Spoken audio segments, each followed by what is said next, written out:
శ్రీ గురుభ్యో నమః. శ్రీమాత్రే నమః. మా భక్తి టీవీని ప్రోత్సహిస్తున్నటువంటి మా ప్రేక్షకులందరికీ ధన్యవాదాలు తెలియజేస్తూ, మా రావినూతన భక్తిని ఛానల్ని ప్రోత్సహించండి అని చెప్పి మరి ఒకసారి కృతజ్ఞతాపూర్వక అభినందనలు తెలియజేస్తూ వేడుకుంటున్నాము. వారఫలాలు, ఇక మిగతా గ్రహస్థితుల యొక్క మార్పులు ఉన్నప్పుడు చెప్పేటటువంటి స్పెషల్ ఎపిసోడ్స్, అలాగే ఛానల్లో డివోషనల్కి సంబంధించినవి, ఇతరత్ర వీడియోలన్నీ వేస్తూ ఉంటాం. మేము ప్రజలందరూ ఆదరిస్తున్నారు, కానీ చూసిన ప్రతివారు సబ్స్క్రైబ్ చేసుకోవాల్సిందిగా సూచన చేస్తున్నాను. కొంతమంది మాత్రమే చూస్తూ ఉన్నారు. దయచేసి ప్రతి ఒక్కరూ మా ఛానల్ అభివృద్ధికి మాకు తోడ్పడవలసిందిగా కోరుకుంటున్నాము. ధన్యవాదాలు. 26 జనవరి 2025 నుంచి 1 ఫిబ్రవరి 2025 వరకు గల కాలానికి ఈ వారపు రాశి ఫలితాలు ఏ విధంగా ఉన్నాయి, ద్వాదశ రాశుల వారికి గ్రహస్థితులు ఏ విధంగా ఉన్నాయి, గ్రహాల యొక్క దృష్టులు ఏ విధంగా ఉన్నాయి, వాటి ఫలితాలు ఏ విధంగా ఉంటున్నాయి, మనం ఇప్పుడు తెలియచెప్పుకుందాం. వృషభంలో గురువు గారి యొక్క వక్రించిన స్థితి, అలాగే కుజుని యొక్క వక్రత మిథున రాశిలో ఉంది. కేతువు గారి సంచారము కన్య రాశిలో ఉంది.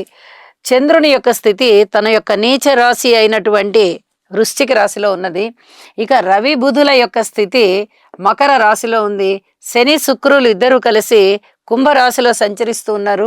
రాహు గారి యొక్క స్థితి మీన రాశిలో ఉంటూ ఉండగా, వారాంతానికి 1 ఫిబ్రవరి వచ్చే నాటికి చంద్రుని యొక్క స్థితి శని గారితో కలిసి కుంభరాశిలో ఉన్నారు. వారు వృశ్చిక రాశి నుంచి కుంభరాశికి వచ్చున్నారు. ఇక శుక్రాచార్యుల వారు కుంభరాశి నుంచి మీన రాశికి వచ్చున్నారు. ఇక గ్రహ సమ్మేళనాల యొక్క ఫలితాలు ఏమిటి అనేది తీసుకున్నట్టయితే, శుక్ర రాహుల యొక్క కలయిక అంత మంచిది కాదు. ఇది భార్యాభర్తల యొక్క అన్యోన్యతని దెబ్బతీస్తుంది, ప్రేమికుల యొక్క అన్యోన్యతని దెబ్బతీస్తుంది, వివాహ జీవితంలో ఆటంకాలను ఇస్తుంది. అలాగే కళాత్మకమైనటువంటి వ్యాపార వ్యవహారాలు ఉన్న వారికి కూడా కొంత ఇబ్బందికరమైన పరిస్థితి ఉంటుంది. ఇలా అన్యోన్యత ఎక్కడుందో అక్కడ దెబ్బతినే విధంగా, ఆప్యాయతలు, ఆదరణలు, ప్రేమలు, అభిమానాలు ఎక్కడున్నాయో అక్కడ అవి కొంచెం దెబ్బతినే విధంగా ఈ శుక్రాచార్యుల వారిని రాహు గారు చెడగొడతారు. కాబట్టి శుక్రగ్రహ స్తోత్రాలు చేసుకోవాల్సిందిగా సూచన చేస్తున్నాను. ఇక శని శుక్రుల కలయిక కూడా వైవాహిక జీవితంలో చిన్నపాటి ఇబ్బందుల్ని సూచిస్తూ ఉంటుంది.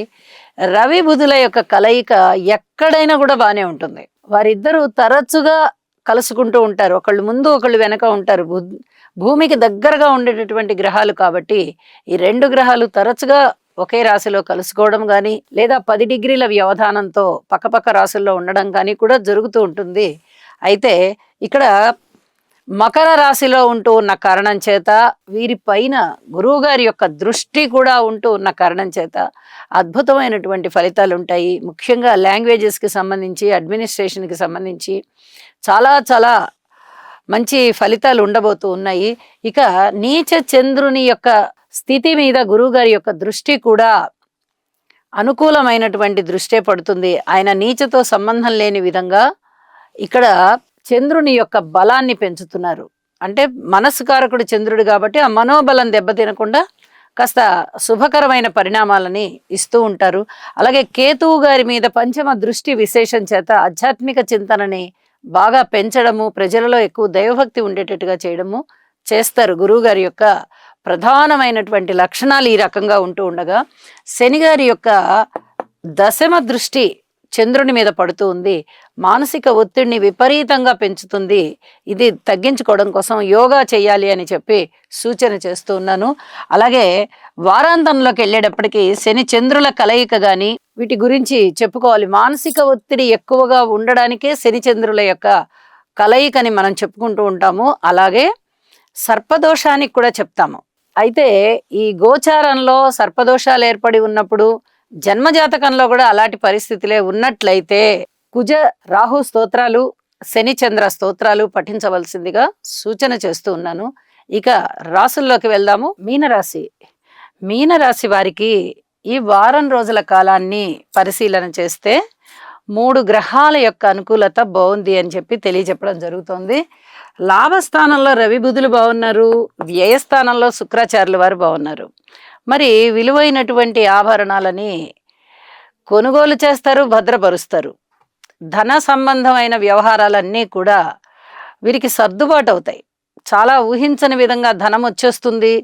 ఇక ఆదాయం బాగుంది, కుటుంబం బాగుంది, ఆస్తులు బాగున్నాయి, ఇలా ఏమీ చెప్పడానికి రావట్లా.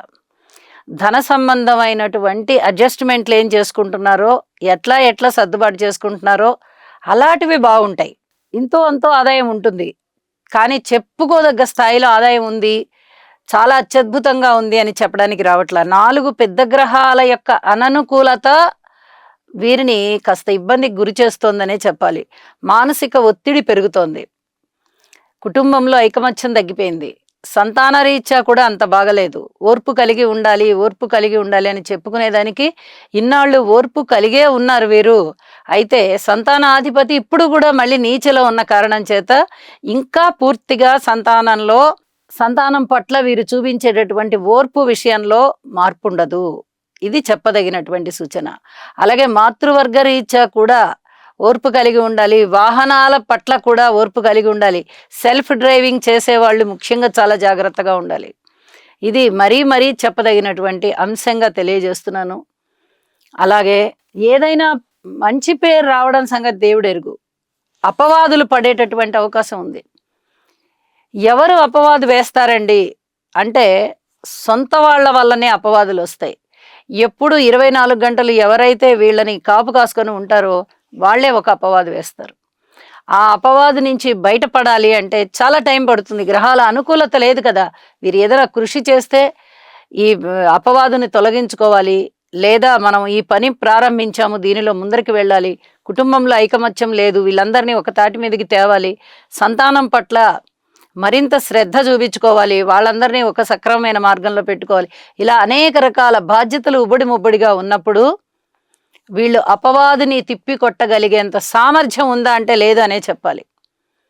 మరి ఏమిటండి పరిష్కారం అంటే యోగా చేయండి, మానసిక శాంతి పెరుగుతుంది. ఎప్పుడైతే మనసు ప్రశాంతంగా ఉంటుందో అప్పుడు ఆటోమేటిక్గా మీకు సమస్యలకు పరిష్కారాలు వస్తాయి. ఏ సమస్య అయినా చిన్నదిగా అయిపోతుంది. ఇంతే కదా, ఇంత చిన్న సమస్యకి మనం ఎందుకు అంత పెద్ద కష్టానికి ఏదో బాధపడిపోతున్నట్టుగా బాధపడిపోవడం అనే లాంటి ఆలోచనలు వస్తాయి. ఇది ఆరోగ్యకరమైనటువంటి ఆలోచన అన్నమాట. ఎప్పుడైతే సమస్యని చిన్నదానిగా చూస్తారో మీకు అనేక రకాల మానసిక ప్రశాంతత ఏర్పడుతుంది. ఇది రావాలి అంటే యోగా చెయ్యాలి. ఇది చాలా చాలా చెప్పదగినటువంటి సూచన. భార్యాభర్తల మధ్య అన్యోన్యత విషయంలో కూడా అధిక జాగ్రత్తలు తీసుకోండి. అన్యోన్యత అంతగా లేదు, పబ్లిక్ రిలేషన్ కూడా అంతగా బాగలేదు అని చెప్పి తెలియచెప్పడం జరుగుతోంది. దూర ప్రాంత ప్రయాణాలు చేయవలసి వస్తుంది. వ్యసనాలకి అలవాటు పడకండి, బానిస అయిపోతారు. ఇది చెప్పదగినటువంటి సూచన. కుటుంబంలో అనేక రకాలుగా బాధ్యతలు పెరుగుతున్నాయి, ఆర్థికపరమైన బాధ్యతలు పెరుగుతున్నాయి. కుటుంబ సభ్యుల పట్ల బాధ్యతగా ఇంకా మరింత బాధ్యతగా చూసుకోవాల్సినటువంటి పరిస్థితి ఏర్పడుతోంది. ఇలా ఎన్నో రకాలుగా మీరు బాధ్యతలు పెంచుకోబోతున్న వారు అవుతున్నారు. బాధ్యతలు వాటంతట అవే మీద పడుతున్నాయి. వీటన్నిటినీ ఫుల్ఫిల్ చేయడంలో కాస్త శారీరకంగా మానసికంగా కూడా మీకు విశ్రాంతి అవసరం అని చెప్పి ఇక్కడ గ్రహస్థితుల వల్ల తెలుస్తూ ఉన్నది. మారిన గ్రహస్థితులు ఏ విధంగా ఉన్నాయి అంటే రాశిలోకే శుక్రాచార్యుల వారు వచ్చినప్పటికీ రాహుతో కలిసి ఉన్న కారణం చేత ఎక్కడైతే మీరు ప్రేమింపబడుతున్నారో అక్కడే కొంత వ్యతిరేకత ఏర్పడుతోంది. ఇది జాగ్రత్తగా చూసుకోవాల్సినటువంటి అంశంగా తెలియజెప్తున్నాను. అలాగే మానసికమైన వేదన ఉండడానికి అవకాశం ఉంది. శని చంద్రుల కలయిక వ్యయస్థానంలో జరుగుతూ ఉన్న కారణం చేత దుఃఖానికి గురి అయ్యేటటువంటి పరిస్థితి కనిపిస్తోంది. వీటన్నిటిని దృష్టిలో పెట్టుకునే యోగా చెయ్యండి అని చెప్పి తెలియజేస్తూ ఉన్నాను. యోగా చేయడం వల్ల అనేక రకాలైనటువంటి బలాలు పెరుగుతాయి, ముఖ్యంగా మానసిక బలాలు పెరుగుతాయి. ఏ సమస్యనైనా కూడా చిటికలో అధిగమించగలరు. ఇక వివాహాది శుభకార్యాలు ఆలస్యం అవుతున్నా, అనుకూలమైనటువంటి పరిస్థితులు ఎక్కడా లేకపోతున్నా, ఉద్యోగస్తులు కూడా ఓర్పు కలిగి ఉండాలి అనుకుంటున్నా, ఓర్పు కలిగి ఉండాలి అని చెప్తున్నా, మీరు వీటన్నిటినీ కూడా సవ్యంగా సాధించుకోగలుగుతారు. నవగ్రహ స్తోత్ర పారాయణలు చేయండి, ఇంటి ఇలవేల్పుని పూజించండి, మనశ్శాంతి పెరుగుతుంది అని చెప్పి తెలియజేస్తూ, గ్రహాల యొక్క అననుకూలత ఉన్నప్పుడు కేవలం ఏదో ఒకటి చేసేసాం మొక్కుబడిగా, మేము ఇంటి ఇలవేల్పుని పూజించుకున్నామండి, లేదా నవగ్రహాలని పూజించుకున్నామండి, లేదా ప్రార్థించుకున్నామండి అంటే అలా ఒక మెకానికల్గా అంటే ఒక మొక్కుబడిగా చేశారంటే చేశామన్నట్టుగా చేస్తే మటుకు ఫలితం రాదు. పూర్తిగా భక్తి శ్రద్ధలతో మీ యొక్క విశ్వాసాన్ని భగవంతుడి పాదాల ముందర పెట్టి సర్వస్వ శరణాగతి పొందాలి. స్వామి, ఇంత కష్టం వచ్చింది, ఈ కష్టం నుంచి నేను గట్టెక్కాలి. ఇంత బాధ కలుగుతోంది, ఈ బాధ నుంచి నేను గట్టెక్కాలి. నాకు ప్రశాంతత నీవు, నాకు మానసికమైన శాంతి కావాలి. ఈ విధంగా మీరు భగవంతుడిని ప్రార్థించడం వల్ల సహజంగా మీనరాశికి అధిపతి అయినటువంటి గురువు గారి యొక్క ఆశీస్సులు మీకు లభిస్తాయి. ఖచ్చితంగా మీరు కోరుకున్నవి దొరుకుతాయి. కాబట్టి చెప్పిన పరిహారాలు మరింత భక్తి శ్రద్ధలతో చెయ్యండి. అధిక ప్రయోజనాలు పొందండి. సర్వే జనా సుఖినో భవంతు.